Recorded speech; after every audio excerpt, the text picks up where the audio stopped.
It's no longer a surprise that Captain Ibrahim Traoré has emerged as a towering figure on the African continent. More than a president, he has become a symbol of defiance, dignity, and a new African consciousness. His name now echoes far beyond the borders of Burkina Faso, capturing the imagination of millions across Africa who long for leaders unshackled by neocolonial influence and unafraid to speak the truth. In fact, many citizens across the continent have openly expressed their wish to have a leader like Traoré, someone who places the interests of his people above foreign approval. Even in Ghana, just days ago, the people and segments of the new government publicly celebrated him, offering a powerful and emotional tribute that stood in stark contrast to the hostile portrayals pushed by Western media. But Africans have woken up. They are no longer deceived by biased headlines or foreign propaganda. They can see for themselves what Traoré represents: a break from the past, a fearless leader who dares to challenge the status quo.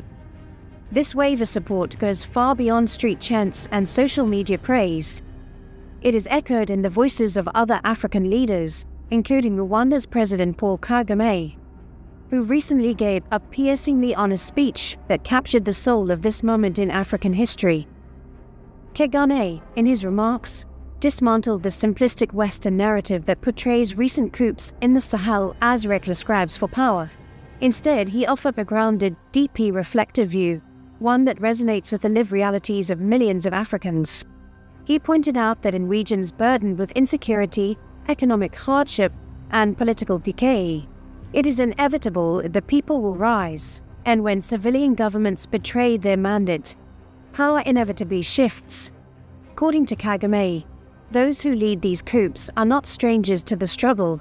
They are born of the same soil, shaped by the same injustices, and driven by the same frustrations as the citizens who now rally behind them. He emphasized that before anyone condemns these coups as unconstitutional, we must first acknowledge how thoroughly those very constitutions were already being violated by corrupt leaders who enriched themselves while their people starved. Democracies that exist only in name, where elections are manipulated and foreign interests override national sovereignty, offer no real stability. In Kagame's view, these military takeovers were not acts of chaos, but responses to broken systems. They were the people's way, albeit imperfect, of reclaiming their destiny. Yet Kagame didn't stop at analysis. He issued a call to action for the new wave of leaders. The work has just begun. Those who have assumed power on the tide of popular support must now deliver tangible change. They must build just societies, economies that work for the people, and institutions that reflect African values and priorities, not foreign prescriptions. The legitimacy of their leadership will be measured by their commitment to serve, not dominate. And indeed, there are early signs of transformation. Across the Sahel, particularly in Mali, Niger, and Burkina Faso, new policies are being enacted that reflect a shift from dependence to self-reliance, from foreign direction to local control. These countries are rethinking alliances, reclaiming their resources, and reigniting the spirits of Pan-Africanism that once defined the continent's post-independence vision. This movement is more than political. It is cultural, psychological, and spiritual. It signals the rebirth of a continent that is beginning to speak in its own voice, set its own agenda, and define its own path. In a time when many had resigned themselves to cynicism, the Sahel has become a beacon of hope, a place where history is being written by those brave enough to dream of a different Africa. The world may not yet fully grasp what's unfolding, but Africans do. They are watching, learning, and rising. And through the courage of leaders like Captain Ibrahim Traoré and the clarity of voices like Kagame's, a powerful message is being sent. Africa will no longer be ruled by fear, by silence, or by external command. The era of self-determination is here, and it is only just beginning. Today, a new generation of African military leaders is rewriting the rules.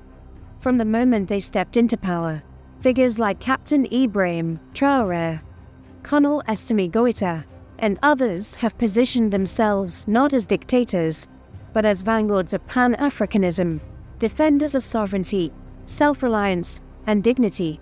What sets them apart is not just their rhetoric, but the boldness of their actions. One of the first and most seismic decisions they made was cutting ties with France, the former colonial power that for decades maintained an outsized influence over their economies, militaries, and politics. This was more than symbolic. It was a declaration of independence in the truest sense, a move that sent ripples across the continent and even reached Paris with a sting.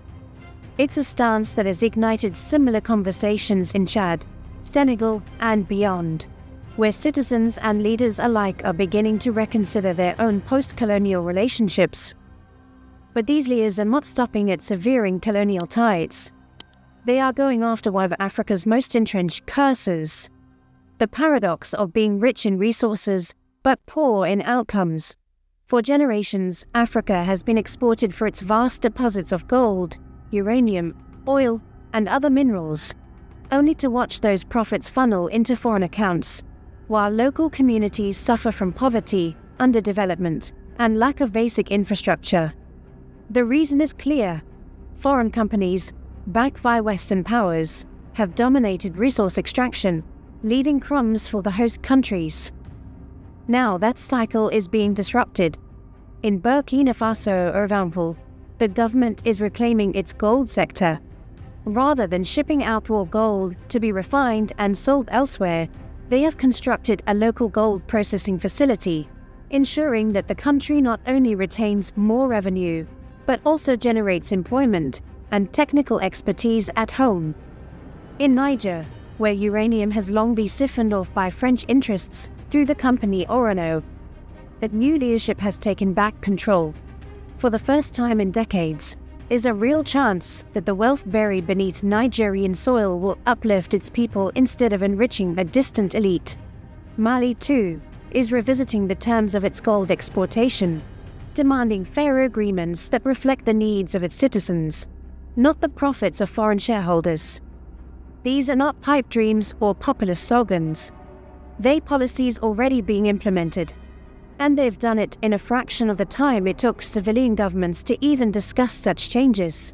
For years, African civilians voted in leaders who talked of reform, but their promises faded under the weight of foreign influence and internal corruption. The new wave of military leadership is proving that political will, when combined with action, can move mountains. President Paul Kagame of Rwanda has been one of the most vocal supporters of this shift. In a speech that pulled no punches, he warned African leaders to stop looking to the West for answers. His point was sharp and resonant.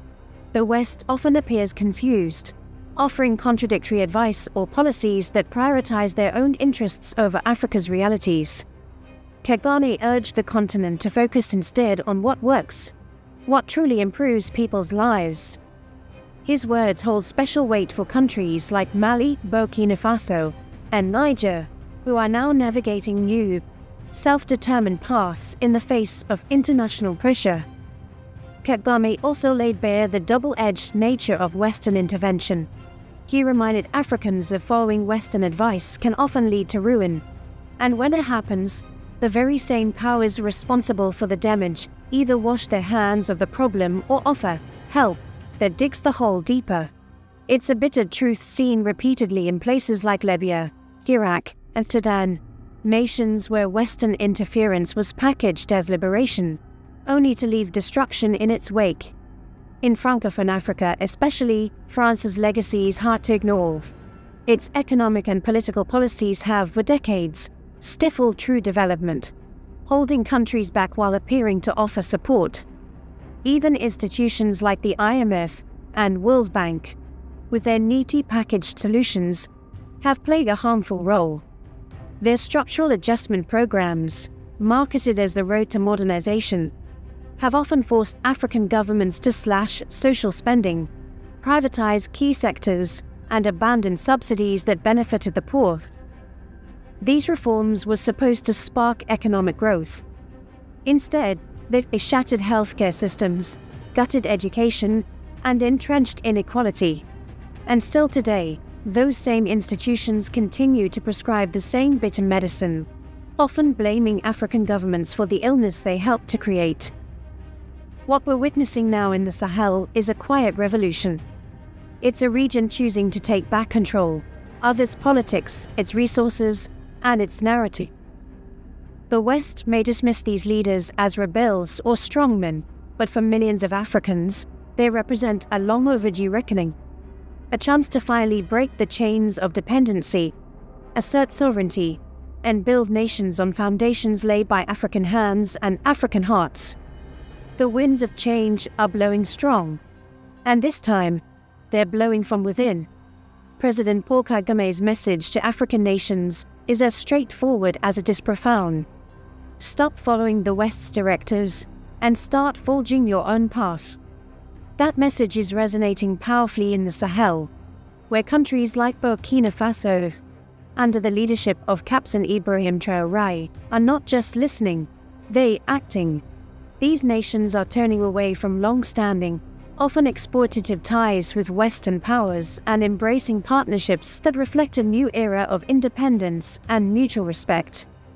One of the clearest signs of this shift is the growing collaboration between Burkina Faso and Rwanda.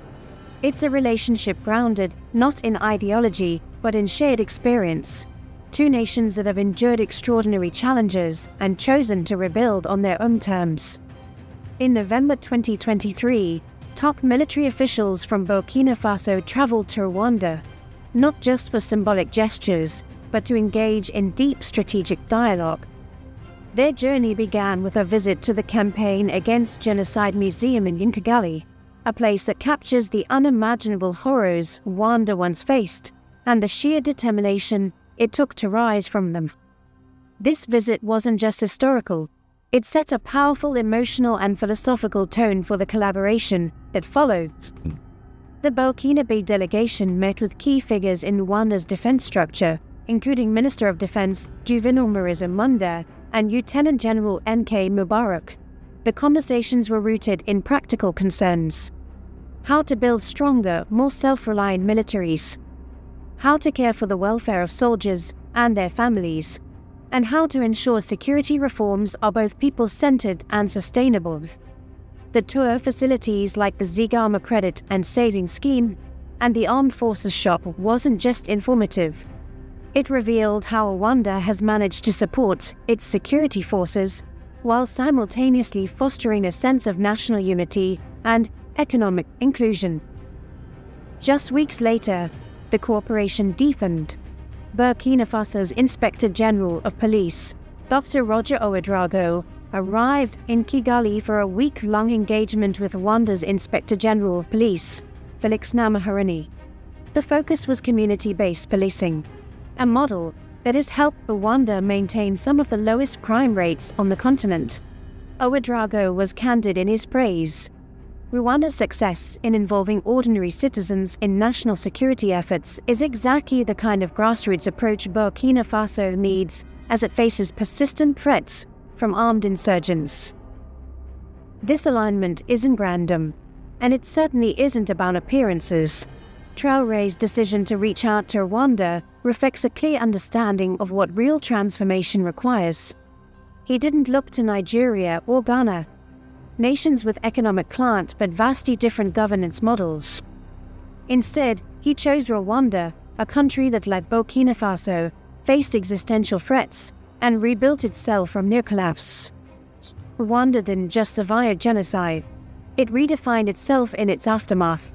That journey, led by Kagame, holds valuable lessons for Burkina Faso, a nation grappling with violent extremism, state fragility, and a legacy of foreign interference. What Rwanda achieved under Kagame is nothing short of a miracle.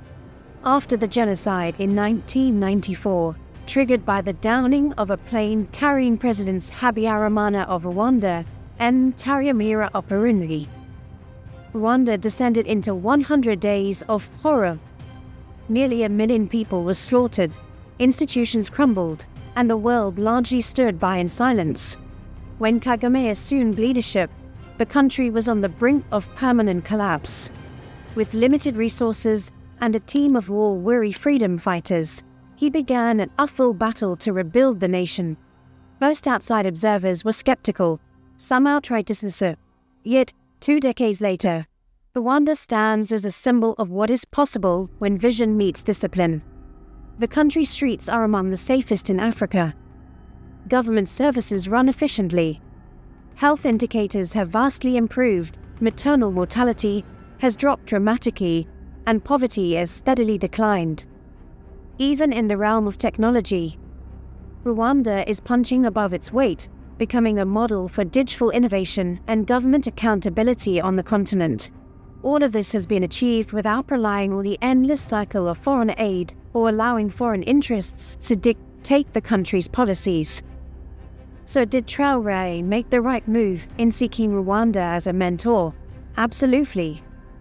This isn't just about diplomacy. It's about survival, sovereignty, and a shared belief that Africans must write their own future. Rwanda shows what's possible when a country takes ownership of its destiny even in the face of overwhelming odds. And if Burkina Faso can walk a similar path, drawing strength from its history, its people, and partnerships built on mutual respect, then a new chapter for the Sahel, and perhaps for Africa as a whole, is already being written. Captain Ibrahim Traoré's growing relationship with Rwanda and its president, Paul Kagame, is a strategic and wise move that reflects a deep understanding of leadership and the importance of regional collaboration. Traoré is positioning himself not only as a bold leader, but as one willing to learn from a country that has successfully navigated immense challenges. Kagame's leadership in Rwanda, particularly his decisive and sometimes controversial style, has been crucial to the nation's recovery from the horrors of the 1994 genocide. While some may criticize Kagame for his firm stance on issues like opposition and press freedom, the results speak for themselves. Rwanda is now one of Africa's most stable, prosperous, and progressive nations. Kagame's approach to leadership was necessary for Rwanda's survival. After the genocide, the country faced the impossible task of rebuilding not just its infrastructure, but also its social fabric, where survivors and perpetrators had to coexist. In this context, decisive leadership wasn't just a preference, it was a necessity. Kagame's methods weren't universally popular, but they worked because they focused on a shared goal of reconciliation and national unity. His leadership wasn't about personal gain. It was about ensuring Rwanda remained on a path towards stability and growth. When it came time to extend his presidency, the people of Rwanda chose to amend the constitution, a decision driven by their trust in his leadership. Isn't that what democracy is all about? Allowing people to choose who leads them. For Burkina Faso, a country currently navigating its own challenges, Traoré is in a similar position to Kagame when he took charge. Strong leadership is crucial for the nation to rise above its difficulties, including security concerns and economic instability. Traoré has already demonstrated his boldness, but by forming partnerships with nations like Rwanda, he can take his vision to the next level. What makes the partnership between Burkina Faso and Rwanda so significant? For one, it's an example of African nations coming together to address their own challenges, as opposed to relying on the West. History has shown how divisions between African states play into the hands of colonial powers, keeping the continent fragmented and vulnerable. While the past cannot be changed, the future can be shaped by stronger, more unified relationships between African countries. This partnership between Rwanda and Burkina Faso represents the kind of collaboration that could help Africa stand united, solve its problems internally, and stop relying on outside intervention. Rwanda's support for Burkina Faso could be a game changer, particularly when it comes to tackling the security challenges posed by jihadist groups in the Sahel. Rwanda, with its proven success in rebuilding its security forces and economy, can offer valuable insights and tangible support. Furthermore, such partnerships highlight the failure of institutions like the African Union and ECOWAS, which have often been unable to effectively address critical issues like armed insurgencies. While these organizations have failed to act, Traoré is showing that Africa must take the lead in solving its own problems, rather than waiting for outside help. The collaboration between Rwanda and Burkina Faso sends a powerful message. African nations can, and must, work together to solve their problems. The future of the continent depends on its leaders working collaboratively, exchanging ideas, and supporting each other. This partnership is a significant step toward creating a more united Africa, where solutions are homegrown and tailored to the unique challenges of the continent. What do you think about this partnership between Captain Ibrahim Traoré and Paul Kagame? Do you believe it's a step in the right direction for Africa's future? Share your thoughts in the comments below.